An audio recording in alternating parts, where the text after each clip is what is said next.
Afternoon again, guys. It's still Sunday, the 27th of April. On a bit of a roll here, we are.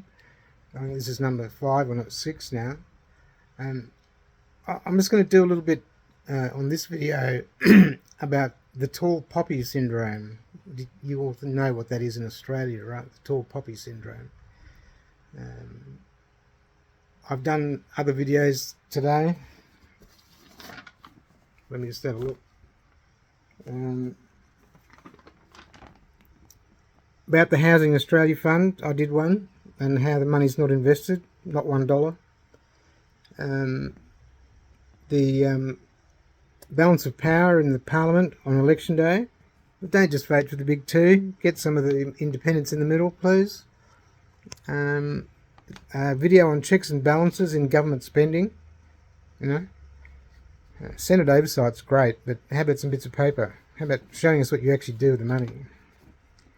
Then I did one just now on this new thing about the banks giving you loans into your account, claiming that you've applied for it online when you haven't.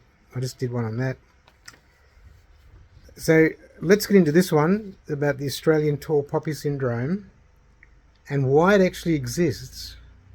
Where does it come from? And why is it being applied today?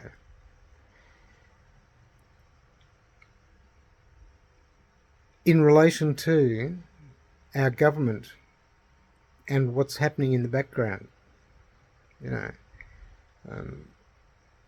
our lucky country back in the book in the 60s or whatever, our lucky country, and we have got a lucky country, but we always had this bit of a thing about people that we look at and think, oh, they're getting a bit big for their boots, they're sticking their head above the crop, and we sort of tended to have a bit of an attitude of chopping that person down because we thought they were better than us.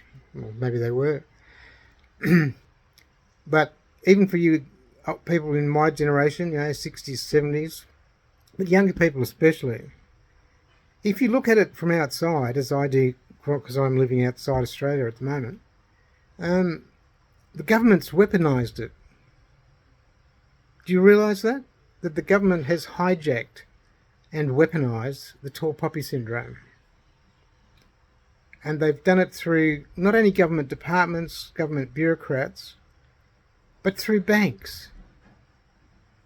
They've got you guys calling each other scammers, criminals, why are you taking the money out of your account? We have to know what you're going to do with it. What is this?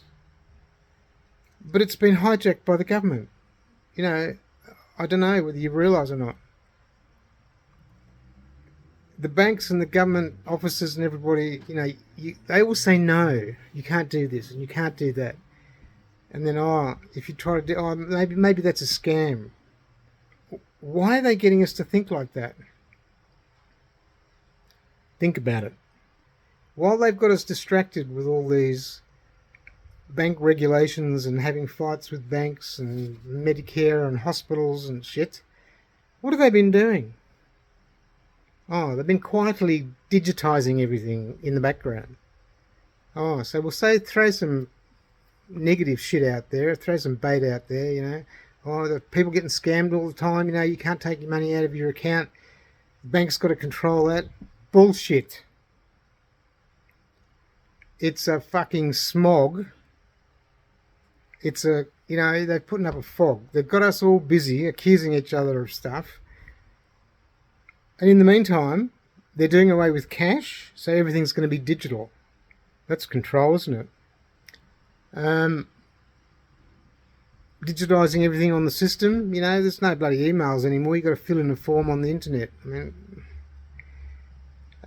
It's over the top. But what they've done is weaponised it so that Australians are attacking fellow Australians. We're not attacking the banks or the government, so they've turned us into our own enemies while they sneak around in the background, doing away with cash, controlling your bank account, putting up CCTV everywhere, face recognition,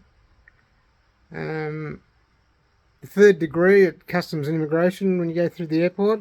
You know, I mean, the third degree or the ninth degree, whatever you want to call it. It's 3 hours it takes sometimes.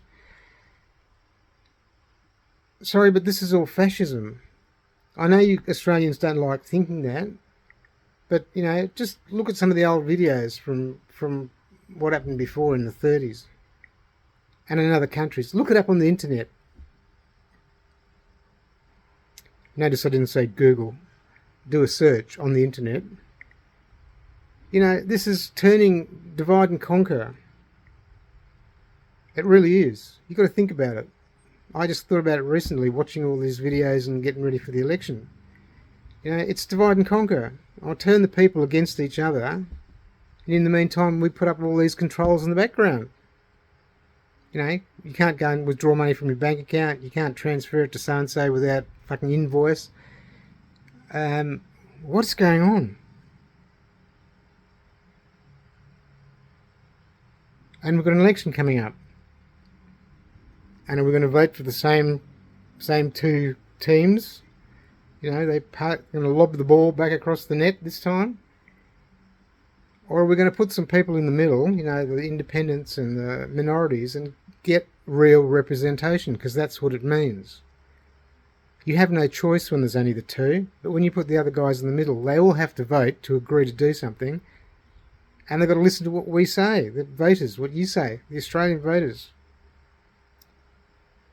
But this weaponising of the tall poppy, it's dangerous. It's fascist. They've got Australian people accusing their mates, their neighbours, dobbing them into the cops. I mean, come on. How un-Australian. So please just think about it. Just came to my head, you know, the last couple of weeks watching all this.